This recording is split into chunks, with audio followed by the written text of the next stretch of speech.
My GF is dying in the ICU because I accidentally gave her a stomach bug. My GF has multiple chronic GI illnesses that make her super susceptible to stomach bugs. Even the smallest amount of germs could make her sick no matter what she does to prevent it, like the risk is so serious that it isn't safe for us to kiss. So since we got together I've obviously gotten really careful to decrease the risk of spreading anything so she doesn't have to be hypervigilant about everything when we're together. I have IBS. We originally didn't come around each other when I was having episodes just in case, but we got too lax about it. About 2 weeks ago I was having one really bad and I should have known that it wasn't normal because I was nauseous this time, but I still assumed it was fine because I didn't vomit and it didn't last more than a day. A few days later, she got sick. After like 2 nights it wasn't gone. She was so weak she couldn't talk anymore, couldn't walk, she was having a hard time moving without struggling to breathe.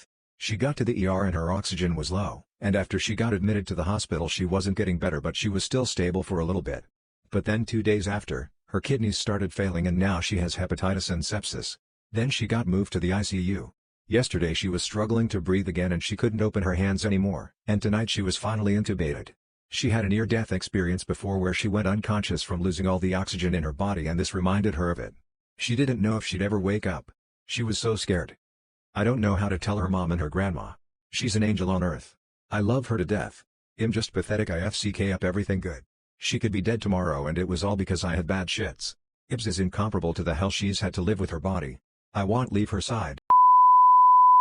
29F, is this what they call post-nut clarity? I am in my late 20s, female, and openly bisexual. I have done a lot of adult things in my life for money. I could say I'm the stereotypical girl who started stripping to pay for college, but the truth is I had scholarships and financial aid. I stripped so I could have spending money and go on trips with friends. Then I became a cam girl before OnlyFans was cool. I even did girl-on-girl porn. And I made a lot of friends doing it. I am still an advocate for anyone, especially women, doing sex work today and I hate that it's stigmatized. As you might imagine, my experiences have led me to have a pretty cavalier attitude about sex.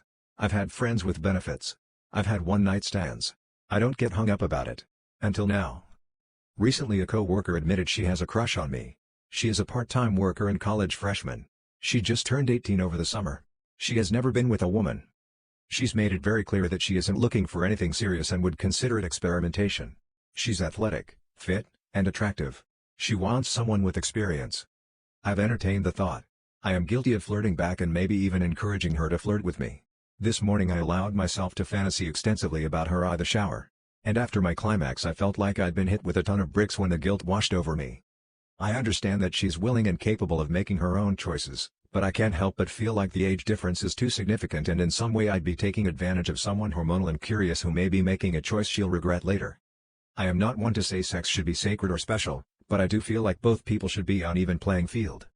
Part of me is screaming that I'm being condescending to an adult. I didn't want anyone making choices for me or telling me what not to do at that age. But we're at such different life stages and different maturity levels and it feels wrong to keep encouraging her. I think I caught gonorrhea from a public toilet seat. So I haven't slept with anyone besides my wife and I know she's not cheating on me, but I got gonorrhea and all that entails, so I'm on medication to treat it now and talk to my wife about it. She said she's never cheated on me and I believe her. I did however use a public toilet for number 2 and in my haste did not use a toilet seat cover and I distinctly remember my penis hitting the rim, so that must be how I got it.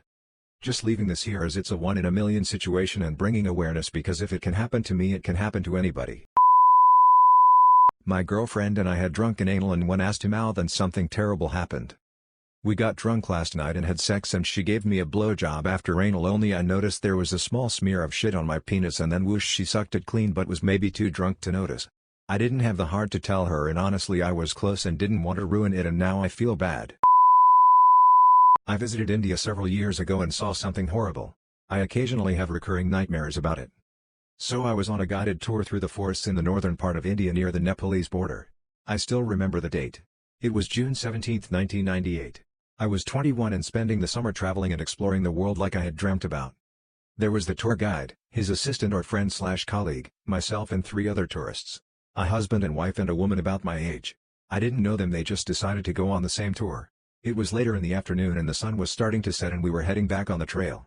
We were walking under some trees when suddenly a woman who was part of the tour was snatched up into the trees by something and she briefly screamed for about half a second while the monkey or whatever it was pulled her up into the trees, then it was complete silence. The tour guide paused for a second, then calmly called for everyone to follow him closely and quietly then said something to his companion in Hindi I didn't understand.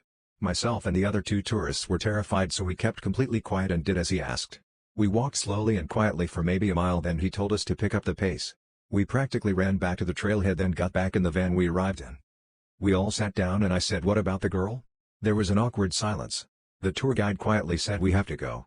Then started the van and promptly gunned it back to the small village we left from. We rode in the van in complete silence and the husband and wife were holding each other the whole way. When we got there, the husband and wife immediately ran out.